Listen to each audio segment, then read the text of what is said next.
Ang seremonya isang araw bago mangyari ang paglalayag papunta sa Dark Continent.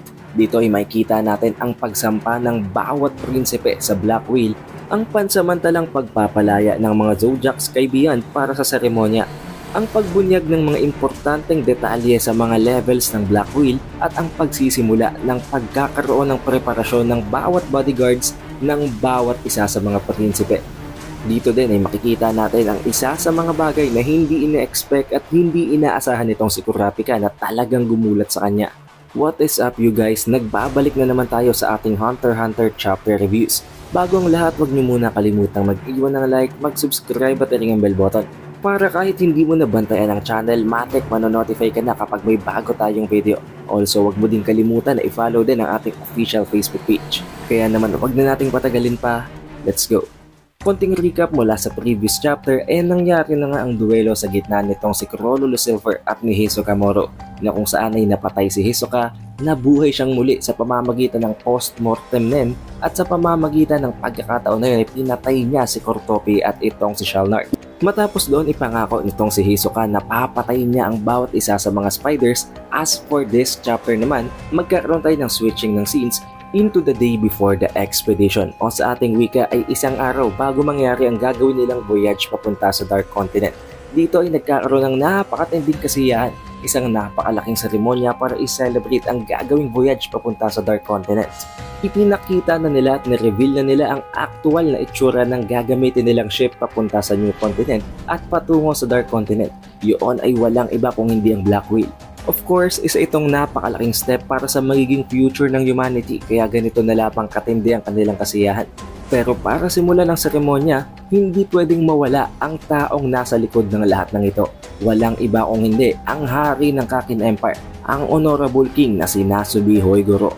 As an opening remarks sa gagawing seremonya ay nanghingi sila ng isang simpleng mensahe mula kay King Nasubi na hindi na pinahaba at hindi na pinaligoy-ligoy pa nitong si King Hoigoro at sinabi niya na siya ang hari ng Great Kakin Empire at kasama ang lahat ng mga taong ito ay pupuntahan at iko-conquer nila ang buong New Continent. Hindi lamang yon, hindi lang itong si King Nasubi ang parabang isa sa pinaka-importanteng tao dito. Hindi dito mawawala ang magsisilbing master ng gagawing expedition. Walang iba kung hindi si Master Beyond Netero. Kasama ang lahat ng mga prinsipe, ang mga anak nitong si King Hoigoro na parabang magkakaibigan pa dito. Nag-appear sila as if sila ay magkakasundo dahil hindi naman alam ng taong bayan kung ano talaga ang mangyayari. Wala silang kaalam-alam na magkakaroon ng isang napakatinding battle royale na magte-take place ang traditional na succession war para sa Kakin Royal Family. Siya nga pala, maaari ang iba sa inyo ay hindi pa aware kung bakit nakalaya na dito si Beyond. Ang katotohanan, hindi pa talaga siya pinapalaya ng mga Zodiacs. Nagkaroon sila ng kasunduan dahil napag-usapan natin ito sa previous video na regardless ng kanilang desisyon kung gusto pa nilang pakawalan itong si Beyond para mapasama siya sa seremonya, kahit anong gustong gawin ng mga Zodiacs na mga kondisyon, hindi nila mapipigilan itong si Beyond. Dahil isa na siya sa pinaka-importanteng muka na kailangan palaging mai-introduce kapag binanggit na ang tungkol sa expedition.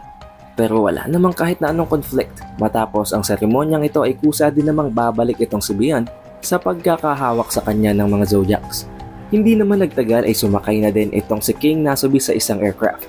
Ang aircraft na magdadala sa kanya papunta sa Black Wheel. Now guys, kahit hindi ito nabanggit sa chapter, this is like a form of formality, a form of honorifics na una talaga nilang dinala at pinasakay ang hari ng Kakin Empire sa Black Wheel. Habang mas lalo pang binuboost ng MC ng seremonyang ito ang imahe nitong si King Nasubi. Sinabi niya na sa lahat ng naging hari ng Kakin Empire, sa lahat ng naging pinuno sa buong mundo ng Hunter x Hunter, walang kahit na sinong hari ang nagsakripisyo at nag-risk ng kanyang buhay para sumama pa mismo sa isang expedition, sa isang adventure, sa isang voyage papunta sa isang hindi alam at hindi pa man lamang nila napupuntahan pang kontinente. Matapos makarating at makaapak nitong si King Nasubi sa Black Wheel, agad namang sumunod ang ilan pang mga aircraft na magdadala naman sa mga prinsipe na mga anak nitong si King Nasubi at sa ilan pang mga VIP na kasama sa gagawing expedition. Habang ang ilan pang mga passengers at ang mga citizens ay sumakay naman ng ferry o ng mga bangka papunta sa Black Whale. Isa itong napakagandang event, isang napakagandang seremonya na in-execute ng buong Kakin Empire. And of course, tulad nga ng sinabi natin kanina, isa itong napakalaking jump sa evolution ng humanity na dahilan kung bakit hindi lamang ang mga boarders ng Black Whale ang tuwang-tuwa, nagsasaya ang buong mundo, maging ang mga sibilyan at ang iba pang mga tao na hindi naman kasama sa gagawing expedition. Dahil remember guys, ipinangako nitong si King Nasubi na ang hari ng Kakin Empire na hindi lamang ang expedition na ito ang gagawin nilang trip papunta sa Dark Continent. Matapos nilang i-conquer ang Dark Continent at ang New Continent, gagawa at kekreate pa sila ng ilan pang mga ship ng multiple Black Whales na pwedeng gamitin ng mga citizens para makapunta din sila sa New Continent at sa Dark Continent. Of course, sa kasiyahan na ito ay hindi exception ang mga prinsipe, maging sila ay hindi maiwasang i-express ang kanilang enjoyment sa nagaganap na event. Kahit na alam naman nila sa sarili nila na hindi magtatagal, kailangan na din nilang patayin ang isa't isa. Now at this part, I would like you guys to pay attention dahil dito na magsisimula ang importanteng detalye tungkol sa Black Whale na magiging isang essential na information sa pagpapatuloy ng chapter papunta sa latest chapter. Nasabi na ang Black Whale ay may 5 na mga levels, 5 na mga floors. Ang pinakaunang level na ang level 1 na nasa pinakataas mismo ng Black Whale at nasa ship na sinakyan ni King Nasubi ay ang lugar na kung saan ay naroroon ang royal family at ang mga political representatives ng V5. Sa second level naman, naroroon ang mga celebrities, ang mga various influential personalities. Sa ikatlong level naman at sa sumunod pang mga level na ang level 3, level 4 and level 5 ay nakareserba naman para sa mga passengers at sa mga civilians. Para makaakyat at makababa sa bawat level ay kailangan nilang dumaan ng passages, mga passages na binabantayan ng Royal Army na kung saan ay ipinapatupad ang martial law, meaning sa mga areas na yon, ang may pinakamataas na authority and power ay ang Royal Army. Pero nagkakaroon ng napakalaking difference pagdating sa border ng level 2 at ng level 3. Meron daw yung isang napakatik na borderline. Isang napakakapal na enclosure na kung saan ay hindi nila yun mabubuksan mula sa level 3 at mabubuksan lamang ang enclosure na yon from the side of level 2. Meaning kung hindi sila magbubukas mula sa level 2, hindi makakapasok ang mga nanggagaling sa level 3. Na sa totoo lang guys, quite understandable naman dahil kung iisipin natin, sa levels 3, 4, and 5, nandun ang mga normal na mga residente. Pagdating naman sa level 2 at level 1, nandoon ang mga VIPs, ang royal family, ang mga prinsipe, ang mga representatives sa political groups ng V5 at ang napakarami pang mga importanteng tao. Pero ang pinakamadiin na impormasyon dito is that sa levels 1 and 2, doon lamang mangyayari ang magiging laban. Yun ang natatanging mga areas na kung saan ay mangyayari ang hunting grounds. Natural lamang dahil nandun din naman ang mga prinsipe at ang hari ng Kakin Empire. Ang impormasyon na ito na binanggit ng leader ng mga bodyguards nitong si First Prince na si Benjamin ay pinapaalala at pinare-remind niya sa lahat ng kanyang mga kasama pang bodyguards para ma-minimize ang mga errors para maiwasan nilang magkamali. Binanggit din niya na hindi sila pwedeng kumawa ng kahit na anong gulo, ng kahit na anong pagpatay bago pa man lamang sila makarating sa New Continent, which will be 2 months from this day. 2 buwan mula sa seremonyang ito na ginaganap. Ipinaalala din niya na within those 2 months, gagampanan nila ang pagiging bodyguards at hindi ang pagiging sundalo under First Prince Benjamin. Ipinaalala din niya na although it is very exhausting na palagi lamang manatiling on guard, na palaging maging alert sa kung anumang ibibigay sa kanilang commands ni First Prince Benjamin, kailangan nilang panindigan ang kanilang serbisyo at kahit nakatingkati na silang lumaban, kailangan talaga nila maging patient. Idinagdag niya pa dito na ang bawat prinsipe ay nabubuhay ng magkakalayong residences, mga rooms at mga kwarto na kung saan ay kailangan pa nilang dumaan ng mga passages o ng mga transits para makapunta sa kabilang residence. Mga transits na batay sarado ng mga Royal Army at hindi lamang yon nang dahil na nga sa kailangan pa din magawa at magampanan ng mga prinsipe ang kanilang mga duties, kailangan pa rin nilang lumayo at kailangan magkaroon ng minimum contact sa mga bodyguards na ito para hindi sila makagulo sa ginagawang yon ng mga prinsipe. Idinagdag din niya na bawat Sunday ay magkakaroon ng meeting sa gitna ng mga prinsipe at magkakaroon sila ng dinner. Na nangangahulugan lang guys, na kahit na hindi sila magkakasundo, kahit na magkakalayo ang kanilang residences, magkakaroon ng one point na kung saan ay kailangan nilang magkita-kita at magkaroon ng interaksyon. At yun ay dahil sa dinner na ito na gaganapin every Sunday. However, hindi sila pwedeng magsabay-sabay ng pagdaan ng passages o ng mga transits papunta sa lokasyon na kung saan isasagawa ang kanilang family dinner. para maiwasan na magkaroon ng kaguluhan bago pa man lamang sila makarating sa Dark o sa New Continent, magkakaroon ng schedule sa kung kailan at paano dadaan ang bawat prinsipe sa passages papunta sa pagdadausan ng dinner. Meaning walang chance para i-assassinate ang mga prinsipe sa pagkakataong yon, at iniisip pa nga ng leader na ito ng mga bodyguards ni Benjamin na during these 2 whole months, posibleng hindi talaga magkaroon ng tsansa ng opportunity para i-assassinate ang isa sa mga prinsipe. Switching of scenes naman, makakabalik tayo ngayon kay Kurapika. Si Kurapika na binabantayan ng 14th Prince na si Prince Wobble, at kinakausap niya dito ang Queen na si Queen Oito. Nabanggit niya dito na magiging napakalaking tulong ang pagiging isang high-ranking bodyguard nitong si Kurapika. Dahil sa pamamagitan nun, mas magkakaroon ng mas mataas pang tsansa at ng mas mataas pang authority itong si Kurapika para makahanap ng way para makatakas sa Succession War. Tinanong agad nitong si Kurapika ang isa sa pinakamahalagang impormasyon na pwede niyang makuha kay Queen Oito, na kung pwede daw bang tawagan ng Queen ang iba pang Queen. Na sinagot naman nitong si Queen Oito, pwede, pero meron itong limitasyon. Ang mga lower ranking wives ay hindi pwedeng tawagan ang mga nasa higher ranking wives. Meaning kung magkakaroon ng komunikasyon via telephone sa gitna ng isang higher ranking wife at ng isang lower ranking wife, magiging posible lamang yon kung mag-i-initiate at ang tatawag sa mangyayaring call ay ang higher ranking wife. And in addition to that, palagi pa daw namomonitor ng Royal Army ang bawat komunikasyon sa mga telephones. Ang bawat passages o ang bawat lugar na kung saan ay kailangang baybayin o daanan para makarating sa iba pang lugar ay palagi daw binabantayan ng mga units ng Royal Army, tulad na lamang ng kung paano din nila minomonitor ang bawat points of communication, na nangangahulugan lamang na ang kanilang bawat galaw, all of their actions will be monitored, at hindi lamang yon, magiging imposible ang pag-conduct ng assassination. As for Kurapika naman, being a pro hunter at napakalawak na ng kanyang experience, alam niya na hindi mawawala ang possibilities na pwede pa rin yung mangyari. Not to mention, kung i-include natin dito ang paggamit ng NEN. Kung ipapasok ang paggamit ng NEN sa mangyayaring expedition na ito at kung mayroong mga NEN users sa mga bodyguards, mas lalo lamang tataas ang posibilidad na yun. For the meantime, ang binabalak sanang gawin nitong si Kurapika as preparation ay ang i-assess kung saan sila naroroon, kung ano ang stand nila sa mangyayaring laban, kung gaano katindi ang kanilang strength, ang kanilang weaknesses, at kung paano niya maipoposisyon ang kanilang grupo o ang squad nitong si Prince Wobble sa ilan pa mga prinsipeng kalaban.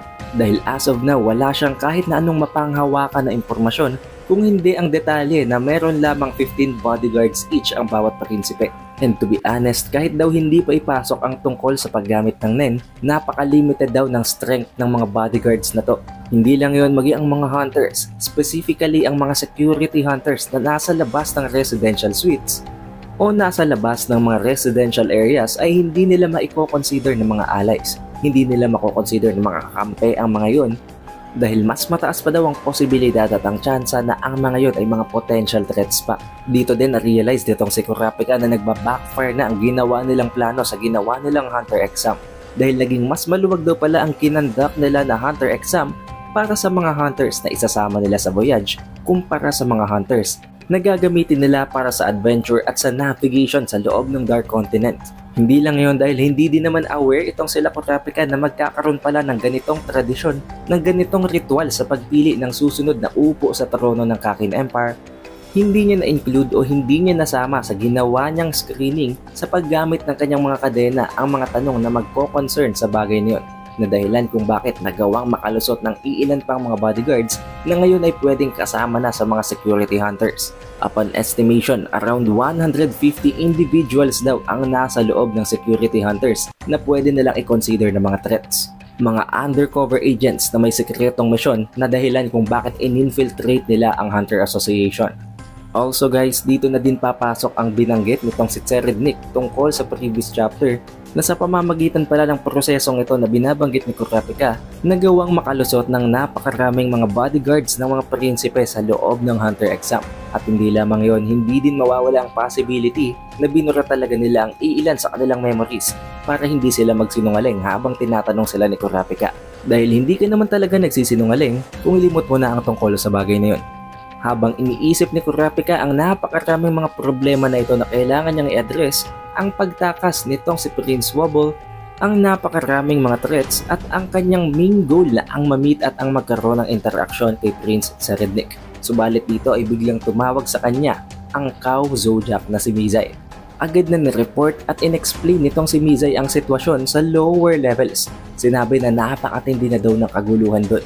Napakarami na daw ng nagaganap na mga pagnanakaw ng mga counterfeit na tickets o mga peking tickets. Napakarami rin daw ng racial conflicts at ng mga nag-aaway ng dahil sa pagkakalasing, mga identity theft o ang mga nagnanakaw ng identity ng ibang mga individual at ang mga assaults tulad na lamang ng pambubugbog. In short and to put it simply, it is a chaos. Napakatindi ng nangyayaring kaguluhan ngayon below the other levels. Kung ganito kasimple at ganito kapayapa sa level 1 and level 2, ganung gulo naman from level 3 to level 5. Nabanggit din dito ni Mizay ang isa sa importanteng information na naman guys, kaya tandaan nyo to. Kapag nagkaroon daw ng kaguluhan, ibig sabihin ang tao na nasa likod ng gulo na yon magiging null or void na ang kanyang ticket, meaning mawawala na siya ng authority na sumakay sa Black Whale para sa expedition at ang iilan pang mga tao na nasa waitlist ang papalit sa posisyon niya, meaning pwede nilang makuha ang spot para mapasama sa expedition. Maaring yun ang dahilan kung bakit napakarami ng nangyayaring kaguluhan na to. Naidagdag pa din dito na ang mga tao daw na magre-reveal o magbubunyag ng krimen ng ibang mga tao ay magkakaroon din ng authority na sumama at sumampa para makuha ang posisyon at ang spot ng taong yon sa pagiging isang passenger. Dito nilang na-realize na napaka-careless at napakawalang kwenta talaga ng plano ng Kakin Empire. Wala talaga silang preparation at hindi totoo ang mga binanggit nila sa ginawang announcement sa ceremony. Ang mga protocols, ang mga preparations, ang lahat ng operations na binanggit ng buong Kakin Empire para mapanatili ang kapayapaan sa loob ng Black Whale ay pawang mga kasinungalingan ng lahat. Idinagdag pa nitong si Mizay na sa 3rd level meron lamang 3 medical facilities at sa levels 4 and 5 ay meron lamang 2 rooms at wala man lamang mga doktor sa loob nito. As if ang mga ipinangakong number ng medical facilities, ang ipinangakong number ng mga doktor sa loob ng Black Whale ay 1 out of 5 lamang sa ipinangako na numbers ng Kakin Empire. At ang masakla pa doon, ang levels 1 and 2 ay merong isang doktor sa bawat 20 individual. Meaning inilagay talaga nila ang focus ang lahat ng importanteng mga tao sa taas, kaya nandun din ang karamihan sa mga medical teams as if dinisregard na nila ang napakaraming mga citizens na hindi naman importante para sa kanila. Nang dahil doon, itong si Chidel ang gumagawa ng paraan para ma-fulfill ang napakaraming mga spots na yon na kakulangan ng Kakin Empire. Nang dahil doon, mataas ang tsansa na hindi na matuloy ang final meeting na gagawin ng mga Zodiacs at ipinaalala din itong si Mizay na hindi imposible ito na din ang kanyang huling tawag, ang huling pagkakataon na makakausap ni Mizay itong si Kurapika hanggang sa mangyari na ang departure. Kaya naman as a final message, sinabi niya kay Kurapika na palagi siyang mag-iingat and always stay on guard. Si Kurapika naman napaka-optimistic na isip niya pa na sa gitna ng kaguluhan na ito, pwede niyang i-utilize ang kaguluhan para makuha niya kung anong gusto niya mang gawin. At yun ay walang iba kung hindi ang pinaka-goal naman itong si Prince Wobble at ni Queen Oito na ang makatakas sa gaganapin na ito na succession war. Sinabi sa kanya ni Kurapika na tandaan niya ang bawat escape routes, ang bawat emergency na mga pwedeng daanan sa pagtakas nila. Pero dito ay mukhang hindi man lamang nagulat itong si Queen Oito. Habang sinasabing emergency, kailangan pa daw ba nilang i-consider ang emergency ngayong nasa isang napakatinding sitwasyon na nga sila. Subalit ipinaalala sa kanya ito ni Kurapika. And para sa inyo din to guys, dahil this will be a vital information para sa susunod na mga chapter.